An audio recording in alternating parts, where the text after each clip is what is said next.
Yoi, bos. Oke bos, jadi sekarang di sini itu hari kedua setelah pembukaan Hagia Sophia kemarin ya, pembukaannya pas kemarin, pas dimulai persolat perdana masjidnya itu kemarin. Dan sekarang ini tuh tetap dibuka terus karena masjid ya. Jadi kita diambil antri gitu. Jadi nanti ngantri di sono. Itu ada tempat antrinya. Oke. Itu ngantri di sono semuanya untuk masuk ke sini. Dan ngantrinya itu diambil per kelompok gitu. Misalnya per 500 orang atau per 100 orang masuk, habis itu di stop dulu, ngantri lagi, terus habis itu masuk lagi gitu. Masya Allah sekali bos. Kemarin tuh gini, dari sono, arah sono, semua penjuru, wah full banget bos kemarin tuh. Masya Allah sekali. Ini dijaga ketat terus ya. Itu bekas kemarin sound systemnya di sono. Ya ini suasana sore hari, sekarang menuju maghrib jam 8 menuju maghrib lor. Mantap jiwa lah. Oke lah lor. Ya di sono bagian Sultan Ahmed. Itu di sini tuh ada medan, apa sih medan tuh? Lapangan kayak taman-taman, terus Sultan Ahmednya tuh di sono gitu loh, Pak. Jadi seperti itulah pemandangan senja kali ini. Tuh pada ngantri tuh di sono tuh ngantrinya. Tuh di sono ngantri. Ayo kita ke sono. Kamu ngomong. Ya udah kita ke sono lihat antrinya gitu ya. Yoi di sini apa namanya? Jalur tramway ya. Jalur tramway dari arah Eminonu ya, arah Neminonu namanya, sampai arah Grand Bazar. Nah, dari Eminonu sampai Grand Bazar itu ditutup semuanya buat stabilitas keadaan di sini gitu loh, biar lebih efektif, gak terlalu mengganggu tramway-nya. Ini ditutup semuanya sampai hari Senin jam 6. Dari kemarin Jumat pas pembukaan sampai jam 6 hari Senin. Beginilah suasananya lur. Hari kedua setelah pembukaan Hagia Sophia. Yoi, semuanya masih antusias sekali nih, Pak. Oke, jadi kita dicek dulu, Bos.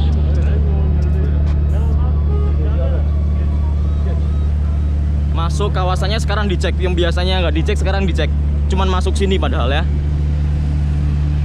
Wah, itu barakuda juga standby terus, polisi. Di sini masih antri. Oh, antrinya di sini bukan nih? Ini apa nih? Oh, bukan. Ini kayak apa ya? Pokoknya ngantri apalah gitu.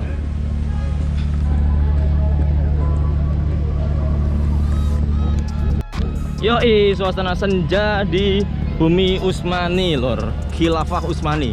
Oh lupa, sekarang udah bukan Khilafah lor, ini sekarang Republik Turki. Di sini Hagia Sophia selalu bertatap muka terus ya, bertatap-tatapan setiap tahun tanpa henti sama Sultan Ahmed, Masjid Sultan Ahmed. Wah ini tamannya udah mulai mekar-mekar semua. Wah emang di sini tuh tempat kawasan favorit banget buat nge-chill, buat santai-santai bareng keluarga, buat piknik, itu favorit banget di sini. Dan suasananya emang asik, mengingat di sini emang kawasan yang paling historikal yang Turki punya. Wah, yoi. Nge-chill dulu, boy. Nge-chill dulu. Tepe nereye gidiyor? Sultan Ahmed jadi dikit kayaknya yang foto-foto. Soalnya sekarang semua pandangan terfokus ke Hagia Sophia lor. Lihat aja di sini pada antri semua nih, Pak. Pada antri semuanya nih. Nih di sini. Ayo sana yuk. Taman-taman ini juga pada pada nyantai-nyantai di sini, banyak banget yang nyantai nih. Yang ngecil-ngecil di sini gitu lor. Nih, emang orang-orang banyak banget yang nyantai-nyantai di sini, yang piknik-piknik sambil memandangi masjid kita lor. Mantap. Oh. Sambil mandang-mandangin doang padahal. Ini ada CNN juga lor, dari CNN Turki. Ini media-media semuanya juga masih pada di sini lor. Oke, antrinya di sini. Itu di sana pada sholat dan kita harus antri kalau misalnya mau sholat. Itu udah dibuka terus. Masih dibuka tuh, lihat kelihatan di layarnya tuh. Jadi layarnya masih nampilin di dalam masjidnya itu. Orang sini antusias sekali bos di sini, bos. Masya Allah. mantap jiwa ya Pak. Euforianya tuh kemarin kalau pas pembukaan tuh bener-bener kayak hari kebangkitan Islam lagi gitu loh Pak. Udah kayak kebangkitan Islam gitu loh Lur. Udah wow gitu loh. Udah kayak mau syahid lagi gitu loh. Nah, ini dibangun, ini pada antri juga di sini nih. Yoi, jadi di sini mestinya kan kalau di Hagia Sophia nggak cukup ya, soalnya dibatasi terus. Dan soalnya dibatasi gara-gara emang harus social distancing di dalam, kalau mau sholat di dalam masjid itu. Nah, terus dibuat soft-stop di sini buat mencukupi jamaah gitu loh. Nih di depan sini langsung. Mantap jiwa. Rame banget bos ini. Asli. Oke, masya Allah tabarakallah. Oke, masya Allah tabarakallah. Jadi sekarang saya posisi ada di depan Hagia Sophia. Mantap jiwa. Semuanya pada nge-chill di sini, emang nge-chill, santai, piknik sambil minum kopi, sambil minum chai buat ya menikmati Hagia Sophia ini yang dulu itu Hagia Sophia sangat bersejarah banget Lur, dan ini sekarang orang-orang antusias banget buat nyambut Hagia Sophia jadi masjid lagi ini Lur. Gitu. Jadi orang-orang sini tuh emang apa ya? Bukan cuma orang sini ya. Iya. Ada temen itu bos. Jadi bukan cuma orang sini karena kelihatan nggak sih? Nah, karena ini tuh momen bersejarah buat orang muslim sedunia. Bayangin aja kemarin itu orang-orang udah pada berbondong-bondong, udah ada yang nginep malah di sini. Saya kemarin nggak kesini dan saya nggak dapet rekamannya, soalnya saya nggak kesini ya. Banyak banget yang nginep di sini, bikin tenda, bukan tenda sih, maksudnya dia gelar-gelar apa karpet gitu buat apa bermalam di sini demi mendapatkan momen Hagia Sophia, demi bisa masuk Hagia Sophia, soalnya kan antri juga ya. Itu udah ada yang dari semalam.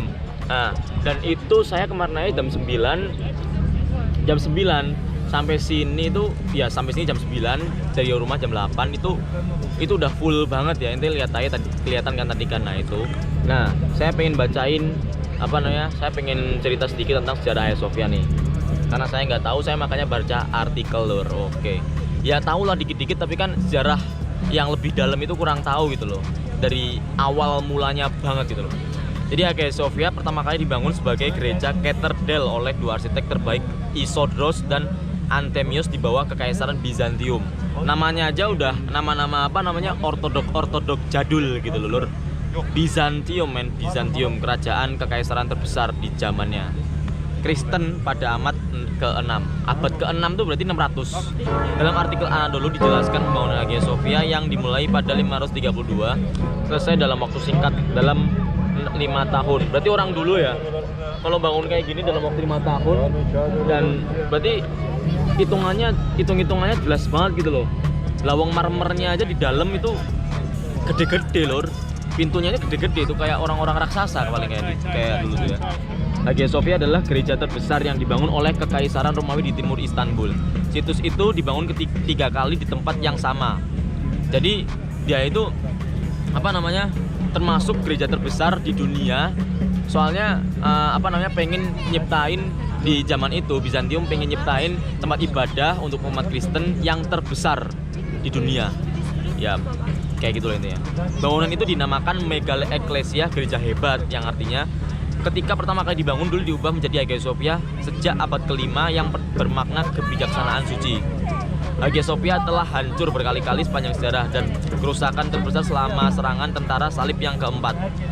Tentara Romawi Barat menjarah banyak orang berharga Hagia Sophia yang suci bagi umat Kristiani Ortodoks saat menduduki kota Istanbul. Pada 1204 kota ini baru bisa diselamatkan dari invasi tentara salib pada 1261. Ketika Bizantium mengambil alih lagi kekuasaan pada 1261, Hagia Sophia dalam keadaan hancur. Rakyat Romawi Timur pun bergotong-gotong memperbaiki Hagia Sophia yang telah dijarah oleh tentara Roma. Emang Hagia Sophia ini nggak cuma sekali dibangun terus udah bangunnya gitu-gitu aja, tapi ini udah merupakan kesekian kalinya perbaikan, karena di sini sering banget diserang Lur. Bayangin aja Lur, ini kan apa tempat paling oke gitu lah di zamannya. Jadi banyak banget serangan-serangan yang bertubi-tubi sampai memerlukan apa renovasi selama beberapa kali. Kalau nggak salah sekitar 4 kalian ya. Terus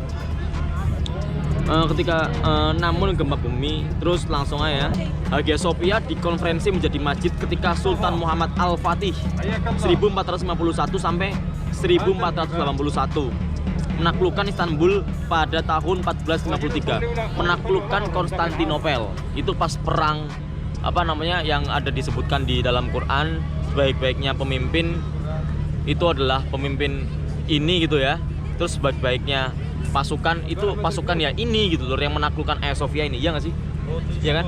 Itu kalau Rasulullah Shallallahu Alaihi Wasallam itu ya, kalau misalnya salah tolong dibenerin. Menara dan pilar besar yang dibangun oleh arsitek Ottoman terkenal Mimar Sinan membuat situs bersejarah itu menjadi warisan arsitektur dunia yang berdiri kokoh hingga sekarang. Kemarin aja ya, pas aku sholat di sini lur, itu kemarin tuh khutbahnya, isi khutbahnya semuanya itu disebutin dari arsiteknya, semuanya itu ya emang disebutin, dan sangat respect sekali orang-orang sini gitu loh, di respect total, sampai disebutin beberapa kali, didoain penuh sama orang-orang sini pas khutbahnya itu. Jadi khutbahnya itu kemarin mengisahkan kemarin ini sejarah ini sama mendoakan gitulah. Segera setelah penaklukan, bangunan itu direnovasi dan dipelihara dengan baik serta difungsikan sebagai masjid kekaisaran selama periode Ottoman. Menaklukkan kota itu pada tahun 1453, beliau hanya menunjuk Hagia Sophia sebagai satu-satunya simbol penaklukan baginya. Jadi ini simbol penaklukan gitulah intinya, sama Sultan Al-Fatih ditunjuk cuman ini gitu loh, simbol kalau kita pernah naklukin kekaisaran gitu. Batu-batu lur, kekaisaran Kristen gitu. Setelah penaklukan, Sultan mengubah gereja itu menjadi masjid dengan mendirikan sebuah wakaf yang menaunginya serta menjadi imam sholat Jumat pertama di sana. Selama menjadi museum pada tahun 1985, jadi itu jadi masjid itu dari tahun 1453 sampai 1935 ya. 35 kan ya? Iya pokoknya 35 kalau nggak salah. Jadi itu selama 500 tahun kurang lebih, itu lama banget, udah berapa generasi bolak-balik ya dari dunia ke akhirat itu. Berapa generasi, banyak banget yang udah bolak-balik dunia ke akhirat. Terus selama menjadi museum pada tahun 1985, Hagia Sophia dimasukkan ke dalam daftar warisan dunia UNESCO, diakui dunia men. Yaudah, terus pada tahun 2020 tanggal 24 Juli, sekarang tepatnya tanggal 25, Hagia Sophia men jadi masjid lagi men. Ini gede banget lur, atapnya aja ya itu kayak orang-orang raksasa gitu men, asli gede banget lur. Ini saya bersyukur banget, kemarin saya sempet nangis gitu lur pas denger denger khutbahnya Syekh Turki. Wah, dan sama doa-doanya itu sumpah itu Masya Allah sekali lur ini. Tuh, takbir lagi itu. Udah kayak reuni 212 ini ya.